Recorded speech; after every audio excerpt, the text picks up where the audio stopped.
अलिबाग येथील जिल्हा रुग्णालयाच्या दुरावस्थेवरून शेतकरी कामगार पक्षाच्या राज्य प्रवक्त्या चित्रलेखा पाटील यांनी सरकार आणि प्रशासनाला थेट सवाल केलाय। सुमारे 15 कोटी रुपये खर्च करूनही रुग्णालयात अस्वच्छता, मूलभूत सुविधांचा अभाव आणि रिक्त पदांचा प्रश्न कायम असल्याचा आरोप त्यांनी करत संताप व्यक्त केलाय। रुग्णांना सुविधा देण्याऐवजी सिव्हिल सर्जनच्या केबिनच्या सुशोभीकरणासाठी 2 कोटींची निविदा काढली कशी, असा सवाल चित्रलेखा पाटील यांनी उपस्थित केला। रुग्णालयाच्या दुरावस्थेला जबाबदार अधिकारी आणि कंत्राटदारांवर FIR दाखल करा, स्ट्रक्चरल आणि विद्युत ऑडिट करा, अशी मागणी त्यांनी केली आहे। सुधारणा न झाल्यास रस्त्यावर उतरून आंदोलन करण्याचा इशारा त्यांनी यावेळी संबंधित प्रशासनाला दिलेला आहे।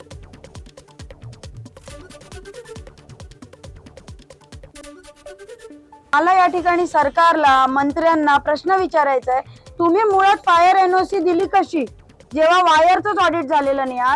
आज मेन जर आग कशामुळे लागते तर शॉर्ट सर्किटमुळे, वायर ओपन असल्यामुळे।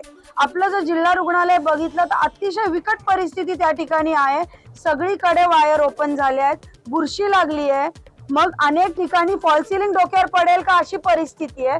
आणि अशा वेळी मेन मुद्दा हा आहे की शेका पक्षांनी सगळ्या जिल्हा रुग्णालयांचं ऑडिट काढलं आणि बऱ्याच ठिकाणी त्यांच्याकडे नाही आणि हे गव्हर्नमेंटची वेबसाईट आपल्याला सांगतं, मी नाही सांगत।